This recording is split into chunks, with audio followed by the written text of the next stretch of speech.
Jay Alagia, who will introduce his own speech. So here's Jay.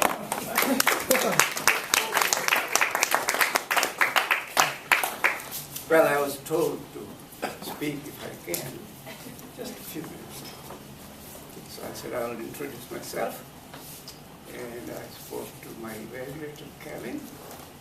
And I said the toughest problem in doing a speech just off the cuff is organizing. We had all these things, but you got to do it in 6 to 8 minutes. So that's your project, and that's your project, what you are going to do. Title of the speech is Another Meaning of Meditation. Janet probably knows about Janet, right? Janet. Okay. But most of you are unaware of what I was going to say.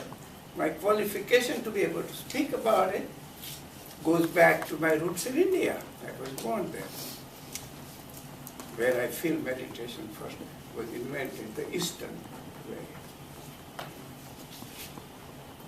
So I was generally familiar. I know Sanskrit language fairly well during that time. And the original meditation has been thought of thousands of years ago. 7,000 years ago, excavation showed Shiva in meditation.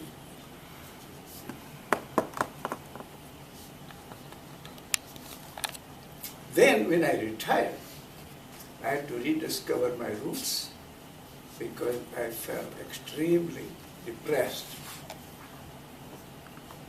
I had gone off the tangent and had lost my focus, and retiring was like falling off the train. And meditation helped me brought back myself to where I should be. And so to learn it, I started teaching it. And so I've been teaching, organizing groups, and daily, regularly meditating. But that's the American way.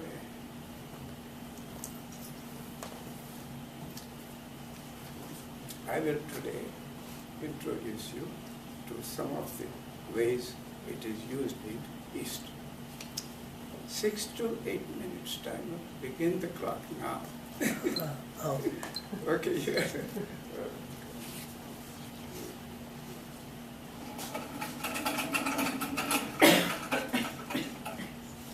Second biggest fear. David made a speech, I think, about public speaking fear, did you?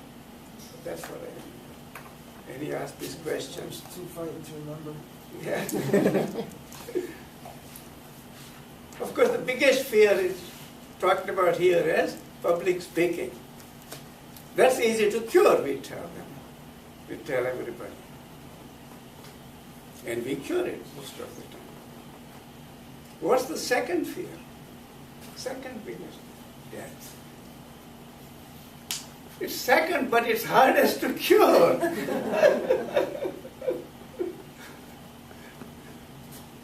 So here's a story, goes back at least 5,000 years in Upanishads. There are 108 found Upanishads, and they are all stories telling the deep, mysterious truths that were seen by people who were writing Sanskrit stories in those days. A teenager is cursed by his father to death. I hate you. I wish you die. Hatred, biggest hatred. The teenager thinks, he feels very bad that his father hates him. But he thinks, what if it is true? What he says becomes true. What if I die? What am I afraid of?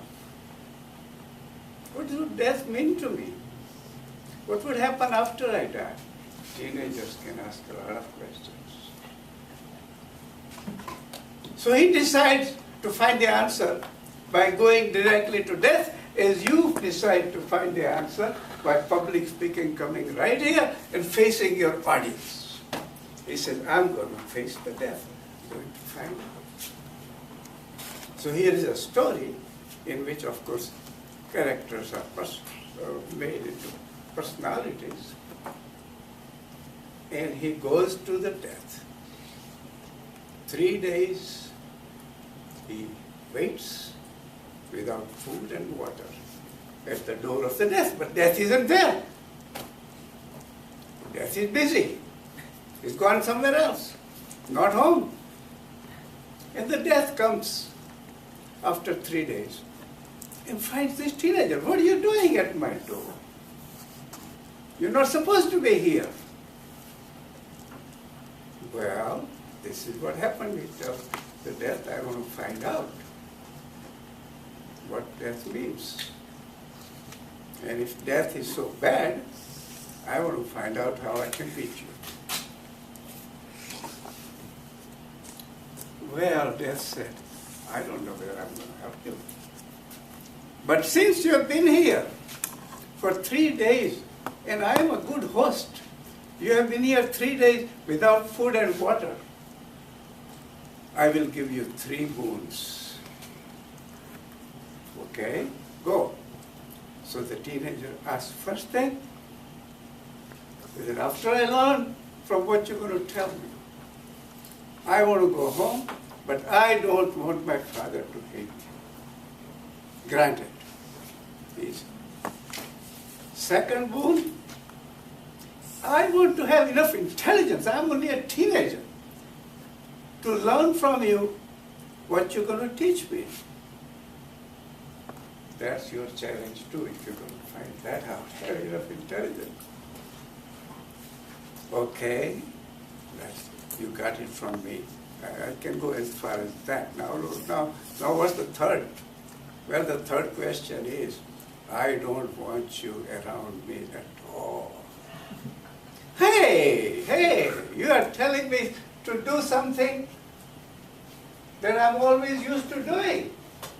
Ask anything else, As much riches as you want, as long a life as you want, you can live 500 years.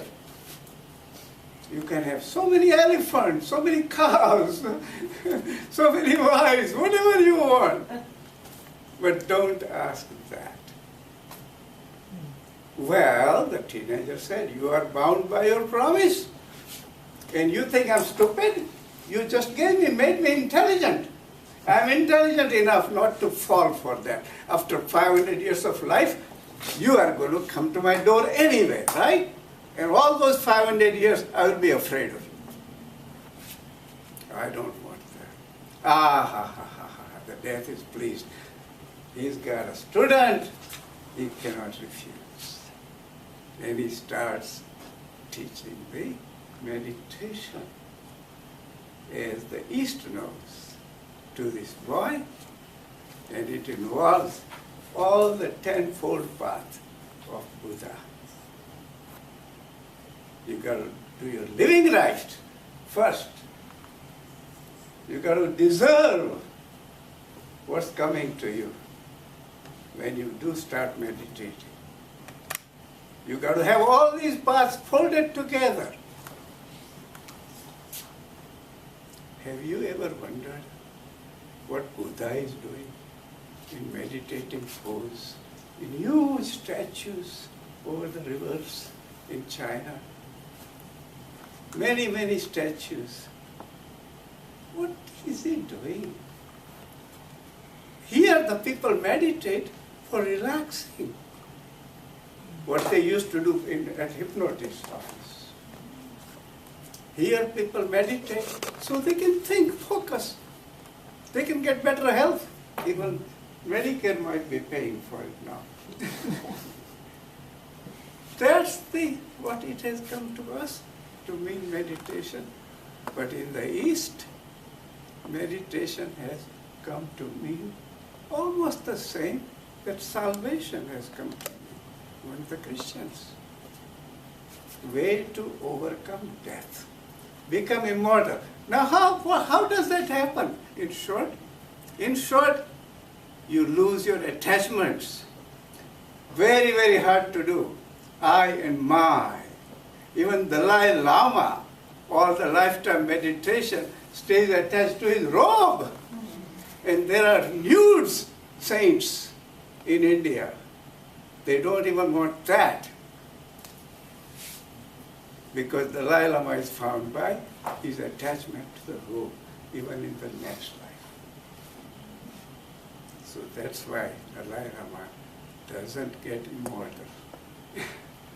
But in India, there are gurus that have no interest in other than no attachment.